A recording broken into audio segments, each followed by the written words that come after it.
జూబ్లీహిల్స్ ఉప ఎన్నిక కూడా మరి ఎన్నికలు జరుగుతున్న నేపథ్యంలో జూబ్లీహిల్స్ ఉప ఎన్నికలో కూడా బీఆర్ఎస్, కాంగ్రెస్, బీజేపీ 3 పార్టీలు కూడా తమ బలబలాలు ప్రదర్శిస్తున్న ఇదే క్రమంలో తాజాగా కేటీఆర్ జూబ్లీహిల్స్ ఉప ఎన్నికల్లో మరి అక్కడ రాహుల్ గాంధీ ఓటు చోరు పేరుతో మరి రాజ్యాంగం చేత పట్టుకొని ఆయన దేశమంతా తిరుగుతూ ప్రచారం చేస్తున్నారు.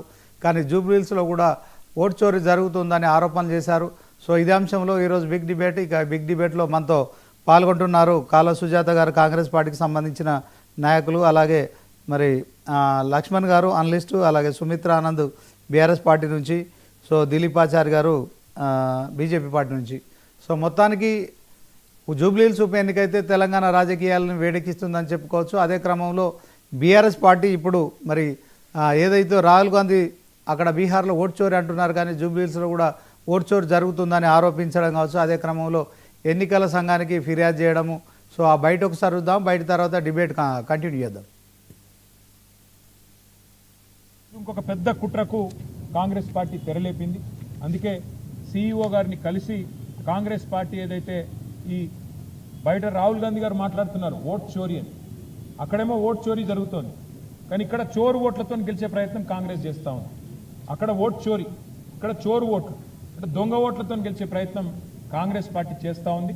ఆ విషయంలో ఆధారాలతో సహా ఇవాళ సీఈఓ గారికి సమర్పించి వారిని ఎంక్వైరీ చేయాలని చెప్పి మరి ఈ రిప్రజెంటేషన్ అంతా కూడా మా పార్టీ డెలిగేషన్ అందరం కలిసి వారికి ఇవ్వడం జరిగింది. ఇవాళ 3-4 రకాల దొంగ ఓట్లను కాంగ్రెస్ పార్టీ ఇక్కడ జూబ్లీహిల్స్ ఓటర్ లిస్టులో చేర్పించే ప్రయత్నం బలంగా చేసింది. చాలా సిస్టమేటిక్గా మరి గత 3-4 నెలలుగా వాళ్ళు ఈ పద్ధతిలో 400 బూత్లలో మరొక్కొక్క బూత్లో కనీసం 50 దొంగ ఓట్లను చేర్పించి ఒక 20,000 ఓట్ల దాకా దొంగ ఓట్లను ప్లాన్ చేసిన విషయాన్ని నేను మీ దృష్టికి అట్లాగే వారికి సీఈఓ గారి దృష్టికి కూడా తీసుకొని వస్తున్నా. ఈరోజు ఇంకొక పెద్ద కుట్రకు కాంగ్రెస్ పార్టీ తెరలేపింది. అందుకే సీఈఓ గారిని కలిసి కాంగ్రెస్ పార్టీ ఏదైతే ఈ బయట మొత్తానికి కేటీఆర్ అయితే అక్కడ ఓటు చోరు పేరుతో రాహుల్ గాంధీ మరి బీహార్లో ప్రచారం చేస్తున్నారు, కానీ ఇక్కడ కాంగ్రెస్ పార్టీ చోరు ఓటుతో గెలవాలనుకుంటుంది. సో 400 బూతుల్లో 50 ఓట్ల చొప్పున చూసుకున్న 20,000 ఓట్లు దొంగ ఓట్లు ఉన్నాయని చెప్పి కూడా ఆయన చెప్పడం కావచ్చు. 80 గజాల ఇంట్లో కూడా 24 ఓట్లు ఉండడం కావచ్చు. గుట్టలు గుట్టలుగా మరి ఇక ఓటు చోరీ ఘటనలు ఉన్నాయి. సో ఈ అంశంలో మరి ముందుగా సుమిత్ర ఆనంద్ గారితో మాట్లాడదాం. బీఆర్ఎస్ పార్టీ నాయకురాలుగా ఆమె ఏం చెప్తారు? సుమిత్ర ఆనంద్ గారు, గుడ్ మార్నింగ్ అండి. గుడ్ మార్నింగ్ అండి. మేడం చెప్పండి. ఉన్నటువంటి మిత్రులకు, మీకు 99 ప్రేక్షకులకు గుడ్ మార్నింగ్, జై తెలంగాణ. ఇక్కడ దేశవ్యాప్తంగా రాహుల్ గాంధీ గారు ప్రచారం చేస్తారు. బీహార్ను దృష్టిలో పెట్టుకున్నప్పటికీ దేశవ్యాప్త ప్రచారం చేస్తారు. ఓట్ చోరీ గద్దీ చోర్ అనే నినాదాన్ని తీసుకుంటారు. ఆయన ఏది చెప్తారో దానికి భిన్నంగా తెలంగాణలో జరుగుతుంది. రాహుల్ గాంధీ గారు ఏ నినాదం తీసుకుంటారో ఆ నినాదానికి 100% భిన్నంగా తెలంగాణలో కాంగ్రెస్ పార్టీ వ్యవహరిస్తుంది. ఇక్కడ జూబ్లీహిల్స్ ఎన్నికల్లో ఇక్కడ ఉప ఎన్నిక జరుగుతున్నది కాబట్టి మేము దృష్టి పెట్టాం కాబట్టి ఇక్కడ బట్టబయలైంది వీళ్ళ దొంగ ఓట్ల నమోదు అనేది. 20,000కు పైచిలకు మా దృష్టికి వచ్చినంత మేరకే 20,000కు పైచిలకు దొంగ ఓట్లు ఈ జూబ్లీహిల్స్ నియోజకవర్గ పరిధిలో ఉన్నాయనేది స్పష్టమైంది. ఈ విషయమై నిన్న మా పార్టీ కార్యనిర్వాహక అధ్యక్షులు గౌరవ కేటీఆర్ గారు ఎన్నికల కమిషన్ దృష్టికి తీసుకెళ్లడం జరిగింది, ఫిర్యాదు చేయడం జరిగింది. చెప్పేదేంటి, కాంగ్రెస్ చేస్తున్నదేంటి, వీళ్ళ నినాదం ఏంటి, వీళ్ళ నిజ రూపాలేంటి, ఇవాళ యావత్తు తెలంగాణ గమనిస్తా ఉన్నది.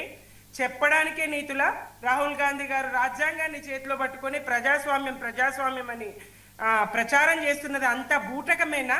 మరి తన కింద తాను చూసుకోలేడా? తన ఎన్ని రాష్ట్రాలండి కాంగ్రెస్ అధికారంలో ఉన్నది, అందులో ఒకటి, ఆ 3లో ఒకటి తెలంగాణ. ఆ తెలంగాణ మీద దృష్టి పెట్టలేరు ఆయన. ఇక్కడ ఏం జరుగుతుందో చూడకుండా దేశవ్యాప్తంగా ఏం జరుగుతుందో ఆయన ఎట్లా చూడగలుగుతారు? ఇవాళ బీహార్ను తీసుకొని నినాదం ముందేసుకున్న రాహుల్ గాంధీ గారు తెలంగాణలో పరిస్థితులు ఎందుకు గమనించలేరు? ఇక్కడ జరుగుతున్న వ్యవహారాన్ని ఎందుకు గమనించరు? ఓట్ చోరీ గద్దీ చోర్ అంటూ ఇక్కడ దొంగ ఓట్ల నమోదు ఎట్లా చేయిస్తారు? ఇక్కడ అసలు ప్రజాస్వామ్యానికే ఒక దొంగతనంగా ప్రజాస్వామ్యాన్ని అపహాస్యం చేసే విధంగా ఉన్నటువంటి ఓట్ చోరీని గద్దె మీద ఎట్లా కూర్చోబెడతారు? ఎక్కడిది నిబద్ధత కాంగ్రెస్కు, ఎక్కడిది నిజాయితీ కాంగ్రెస్కు? ఎట్లా దేశవ్యాప్తంగా అధికారంలోకి వస్తామనేటువంటి కలలు గంటారు. ఈ అబద్ధపు హామీలతోని, ఈ మోసపూరితమైనటువంటి విధానాలతోని, ద్వంద్వ వైఖరితోని, భిన్న వైఖరులతోని ఏ రకంగా దేశ ప్రజలను నమ్మిస్తారు? తెలంగాణలోనే నమ్మించి గద్దెనెక్కిండ్రు. నమ్మించి ముంచినారే నట్టేట ముంచినారే అని ప్రజలు వాడుకునేటువంటి దౌర్భాగ్య స్థితి తీసుకొచ్చింది ఇక్కడ రాష్ట్రంలో. ఇచ్చినటువంటి ఒక్క హామీ కూడా నెరవేర్చకుండా అబద్ధపు పునాదుల మీద అధికారంలోకి వస్తారు. అదే అబద్ధాలను కొనసాగిస్తూ అవినీతికి పాల్పడుతూ వాళ్ళు వాళ్ళ పాలన సాగిస్తున్నటువంటి తీరు చూస్తా ఉన్నాం. ఒక్క వర్గం కానీ, ఒక్క రంగం కానీ వీళ్ళ పాలనా ఫలాలు అందడం లేదు. ప్రజలు తీవ్ర అసంతృప్తితో ఉన్నారు. అన్ని వర్గాల ప్రజలు తీవ్ర అసంతృప్తితో ఉన్నారు. 6 నెలలుగా జీతాలు అందక బస్తీ దవాఖానాల్లో అక్కడ సిబ్బంది, డాక్టర్లు ఇబ్బంది పడతా ఉన్నారు. వాళ్ళు రోడ్డున పడతా ఉన్నారు. అలాగే చిరుద్యోగులు కానీ, ఇంకా అవుట్సోర్సింగ్ ఎంప్లాయీస్ కానీ జీతాలు అందడం లేదు. యాసంగి వరి వడ్లకు ఇంతవరకు బోనస్ దిక్కులేదండి. మరి వానకాలం కోతలు కూడా షురువైనాయి. ఇంతవరకు యాసంగి వడ్లకే బోనస్ వేయకపోతే రేపు పొద్దున వానకాలం వడ్ల కల్లాలు మొదలు పెట్టే సమయంలో వీళ్ళు ఇవ్వకపోతే ఎట్లా ప్రజలు నమ్మాలి? ఎట్లా రైతులు నమ్మాలి? ఎట్లా వ్యవసాయదారులు ఈ ప్రభుత్వాన్ని నమ్మాలి, కాంగ్రెస్ ప్రభుత్వాన్ని? ఇట్లాంటి పరిస్థితి తీసుకొచ్చి అటు స్కూళ్ళు మూతబడే పరిస్థితి. బెస్ట్ అవైలబుల్ స్కూల్స్ కింద ఎస్సీ ఎస్టీ పిల్లలకు గత 2 సంవత్సరాలుగా ఫీజులు రియంబర్స్మెంట్ ఇవ్వడం లేదండి. ఆ స్కూళ్ళు మీ పిల్లలు మా దగ్గర వద్దు బాబోయ్ అని తల్లిదండ్రులకు అప్పగించిన పరిస్థితి. అట్లా ఫీజులు చెల్లించలేరు. కాలేజీలకు కానీ ఒక్క రంగం అని కాదని పాలన పడకేసింది పూర్తిగా. అటు గ్రామీణ వ్యవస్థలో ఎన్నికలు లేక, ఇటు మున్సిపాలిటీలు, గ్రామ పంచాయతీలు ఎన్నికలు జరగక, అటు పారిశుద్ధ్య రంగం అయితేనేది ఇతరత్ర అన్ని రకాలుగా ఇటు రాష్ట్ర ప్రభుత్వం కానీ, స్థానిక సంస్థలు కానీ అన్ని విధాలుగా పాలనా ఫలాలు అందక ప్రజలు మిడుకుతున్నారు, బాధపడుతూ ఉన్నారు. ఏ వర్గానికి కూడా పాలనా ఫలాలు అందడం లేదు. రైతులు కానీ, విద్యార్థులు కానీ, నిరుద్యోగులు కానీ, మహిళలు ఎక్కడ మహాలక్ష్మి ఏదండి? మహిళలకి ఇచ్చినటువంటి హామీలేవి? 6 గ్యారంటీల పేరుతోని 13 హామీలు కదా, 420 హామీలు మొత్తము.